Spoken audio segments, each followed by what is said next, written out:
Yeah, I should win just because you had the Timberwolves in the 8th seed. Vasilevsky's been playing really well, and the Lightning have great offense. Yeah, it was a tremendous shot, and I've come to expect it from LeBron. I would say I wish the best for the Red Sox, but as a Yankees fan, that's really hard for me to do.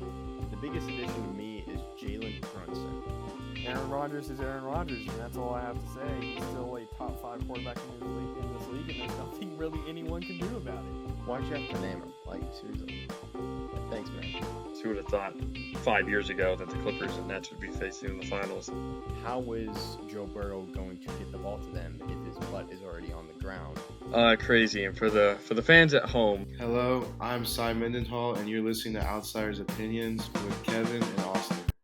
What's up, y'all? Welcome to our MLB Opinions of the week.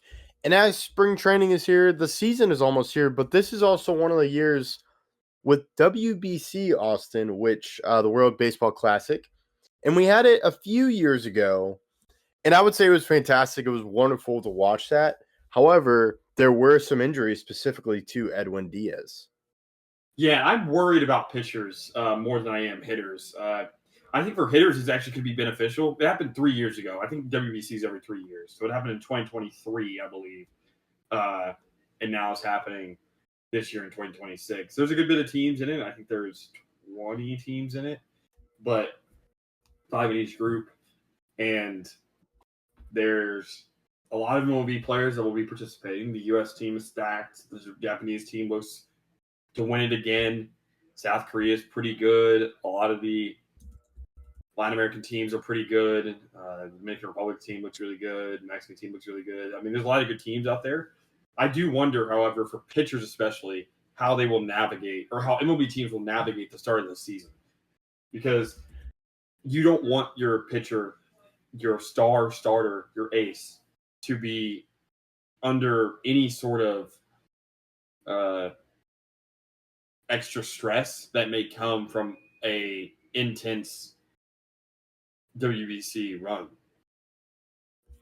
Yeah, and I think a lot of that was, if you look at Team USA the last time in 2023, a lot of their star pitchers a lot of the best USA pitchers didn't do it for that reason.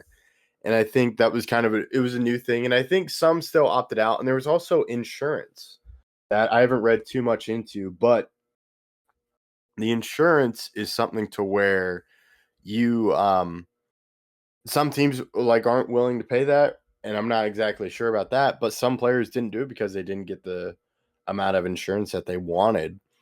So I do understand from a pitcher's perspective, because it's also with just how they throw, just with what velocity they throw. It's you're just putting more use on that arm that could lead to an injury. It doesn't just have to be Tommy John or another injury like that. It could just lead to an injury because you're putting so much pressure on your body, because it's almost playoff-like, because you're competing for your country, and players love to compete for their country. And we've kind of seen that in the Olympics, and as well as the what was the hockey? Four Nations. Yeah. The Four Nations, just it was fun to have that, and injuries came from that. So I can understand teams being weary of it. I want to say the Rangers, I think, kind of treated it. They gave them an extra day early on in the season. So I think we could see teams doing that, of instead of every 5 days of rest, you kind of go 6 days.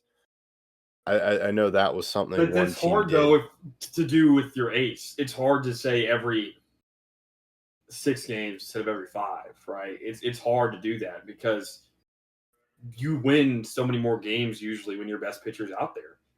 And you're going to need to match up, I think, better, because if a team's able to get every 5 games from their ace and he pitches the entire season, that advantage, the amount of games you're going to pitch extra, is a large amount. And that could be the difference between a playoff berth or not.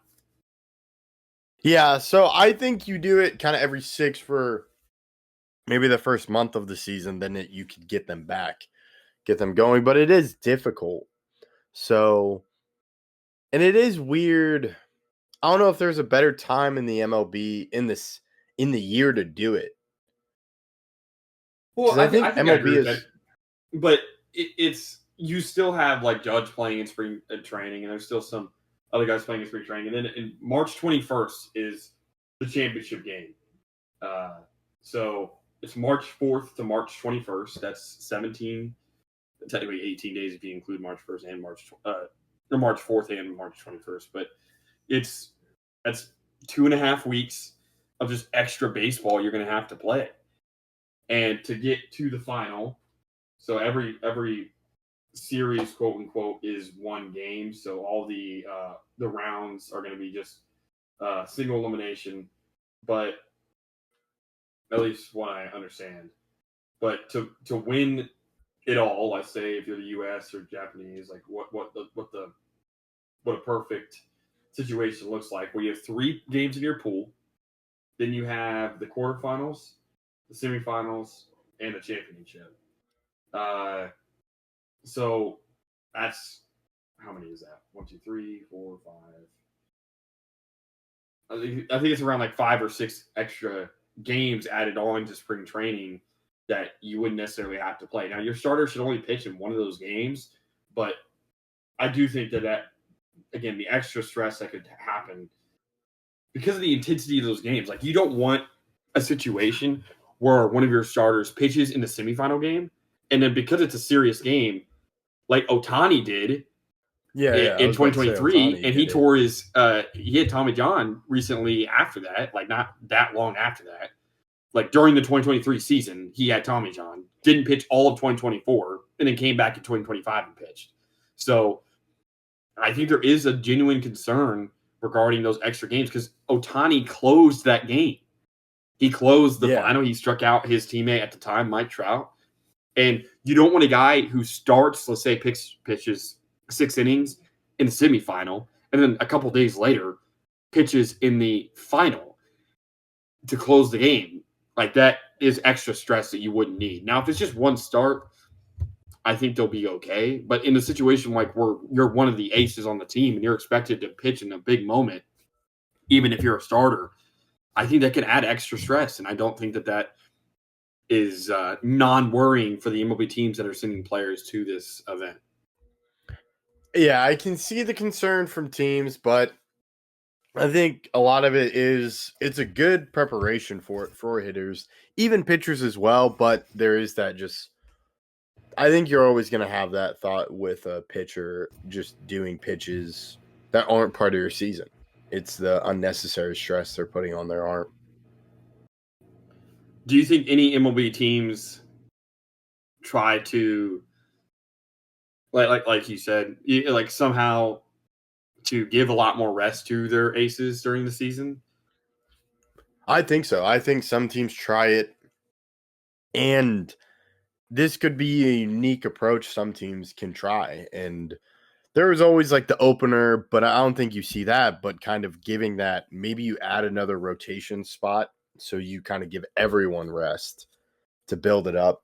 I do think we'll see some talk about it, of course, from managers as they try to manage how their pitchers pitch in the beginning of the season, because you're trying to keep them ready for, of course, later in the season and then in the playoffs. Mm-hmm. Yeah, I mean, I agree. I agree. So it's going to be interesting to see how some of these teams that have more pitchers on WBC rosters kind of navigate the start of the season. Yeah, I'm very interested. I'm excited for the WBC, but also the MLB season as well, just to see how they navigate it. So let us know your thoughts on the comments. We appreciate you listening to Outsiders Opinions.